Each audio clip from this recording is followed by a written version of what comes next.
So current events, not current events, excuse me, animation.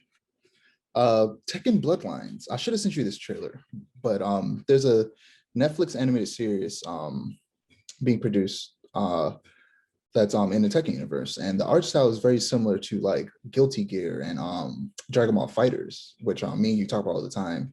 That animation is beautiful. And it's a I was gonna say it's kind of a similar art style that the art I was not Arcane, but League of Legends game, the fighting game that they're making. I forget what it's called. Um, that it's a similar style to that as well. Um, and I'm intrigued mostly for the animation. I do like Tekken. I don't play it a lot, but I do enjoy it when I do play it. My favorite character is his name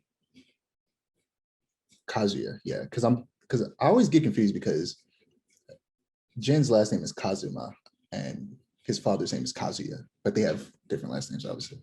But yeah, I'm intrigued by the art style. It looks very much like it when they're sitting completely still. You would think it's 2D, but the moment they move, you can notice kind of the 3D elements. But for the most part, it looks gorgeous, and I'm excited to see how this type style of animation evolves. But speaking of this type of animation, Arcane won 9 Annie Awards. They won the award for Best Writing, Best Voice Acting, Best Character Design, Best Character Animation, Best TV/Media and for general audiences, Best Production Design, Best Storyboarding, Best Direction, and Best Effects. Arcane might be like my second favorite animated series of all time after Avatar: The Last Airbender, because it was so good. And I watched it 3 times. When I was hearing about all these awards and I was seeing all the posts of people talking about it, I wanted to watch it a fourth. But when I watched it a fourth time, I kind of want to watch it with someone else. So I'm going to wait. But man, Arcane is so good and it deserves every single one of those awards.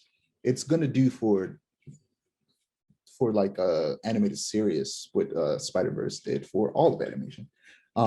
Because obviously both of these series in terms of what is it? It's a 3D animation with 2D textures over top of the models, as well as 2D effects. And another movie recently is also using it, and that's Puss in Boots 2, which I watched the trailer for only because I saw somebody retweet it and talk about how it was using that type of art style, which I expected just the usual DreamWorks art style, the 3D animated.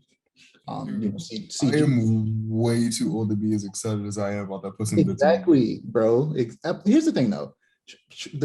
All of the Shrek movies in general have always been super adult. Like they've never felt like kids movies. They've never felt like kids movies, in my opinion, if I'm being honest. It's been all over a decade since I've seen any Shrek movie, and it's been even longer since I've seen the Puss in Boots movie, the first Puss in Boots movie. But like, I believe it that Shrek is super adult. I don't remember whether or not the first Puss in Boots movie was super adult. All I know is that that movie has me so hyped, and I'm way too old to get this excited about it. It for me, I also like the character of Puss in Boots in itself, and it looks like it'll be funny, and the action looks like it'll be good, and animation is beautiful. Everything about it is just I want to watch it. It looks good. I don't know if I'll see it in theaters or not. I might wait for it to hit streaming, but I'm definitely gonna check it out. But other like movies and shows to use that type of art style were the Mitchell versus Machines, which is made by the same Sony Animation Studios that did Spider-Verse, Arcane, of course. Another DreamWorks movie called Bad Guys is coming out soon, and Puss in Boots too. And Avatar Studio, we talked about a few months ago, is planning on using art style similar to that for their future projects.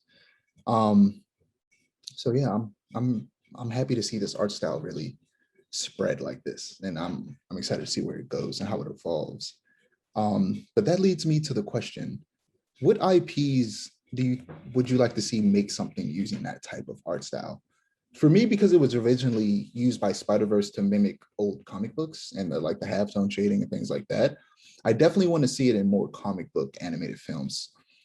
Specifically, DC needs to really lean into their animated universes and start putting some big bucks into it. Honestly, like I feel like maybe this upcoming, what is it, the Super Pets movie? Maybe if that movie does really well, they might be convinced to start making more animated projects, because that's where excel, in my opinion. Their animated stuff that has no peer in terms of comic books. Only more recent stuff like Invincible is really touching it. How was like, what are anything you would like to see in this type of art style? I'm glad you asked. So, not specifically the fighters art style, not specifically like the fighters Guilty Gear art style, though I do really like the art style. And if I had to see something animated in the art style, I would want a DNF show in that art style, which I know DNF is still a very new property as far as like the fighting game sphere goes. And like there's not a lot about story, at least that I'm aware of about it. I like the characters enough. I like the designs of the characters enough and the design of the world enough and like the powers and everything enough that I'm like, I would like to see that show. But in more of a Spider-Verse style, I want a super heavy comic book, not necessarily taking place in the 70s, but like 70s stylized heroes for hire show that starts off with specifically just Iron Fist and Luke Cage, and then in later seasons brings in Colleen Wing and Misty Knight and Shang-Chi in like main roles. That is what I want to see. I want that so bad. That sounds real dope. That sounds great. I'm not gonna lie. Like that would just be that would be perfect. Like I don't understand why that hasn't been done already. Like that just sounds like a moneymaker. I don't understand. It sounds like a moneymaker. It sounds like a way to make. I'm not gonna say like C-list, like B-list characters. I'll say like B-list characters. Because as much as I hate it, they are kind of B-list characters. Less now nowadays, Luke Cage he's definitely not B. He's C, maybe B. He's probably B. Luke Cage. I'd say the only characters that I mentioned that are really C tier still would probably be Misty Knight and Colleen Wing. Yeah, Shang-Chi is he's A tier at this point because I'd say he's a low A tier. I wouldn't necessarily he's say definitely like low A tier, but he's definitely within the next 5 years going to become a solidified A tier character. Oh yeah, for sure. But like an animated series like this, like a couple years ago, that would have solidified all of these characters as solid, at the very least, high B tier, low A tier characters. Like people don't realize, like animated shows, especially with like the thought and time put into them, really do wonders for these characters. Like that's why people are like, oh, but the character's not popular enough to hold their own show. But they could be.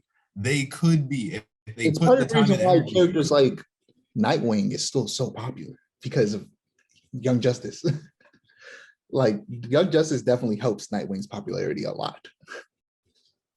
I stand by the fact that if Tim Drake had been the main character of that show, he would be a much more popular character than he is. Oh, 100%. Because they don't put him in anything on screen. I stand by the fact that they should have like 2 seasons that take place in between season 1 and 2 and just go over that time period, starting with Dick's transition to Nightwing, like that time period, and then the season after that would be about the new members of that were added to Young Justice that were essentially the original members from the comics. That actually reminds me a little bit. I want to see a Green Arrow and Black Canary show in that art style. Because Black Canary, anything. I just want to see Black Canary, honestly. I love Ollie and I love Connor. Connor's one of my favorite DC characters of all time. But I just want to see Black Canary. I could, like, honestly, as bad as it sounds, I could really care less about the other two. That's not true, because I love them so much. But it's just it's Dinah, man. Like you know, like it's Dinah, bro. Like ooh, like. I mean, with Journey Smollett playing her and it in live action. You've seen what's that show with Lovecraft Country? Lovecraft Country. There's I'm a 100% cut this out. This is just me and you having a conversation at this point. And we're back. You guys don't even know what we were talking about.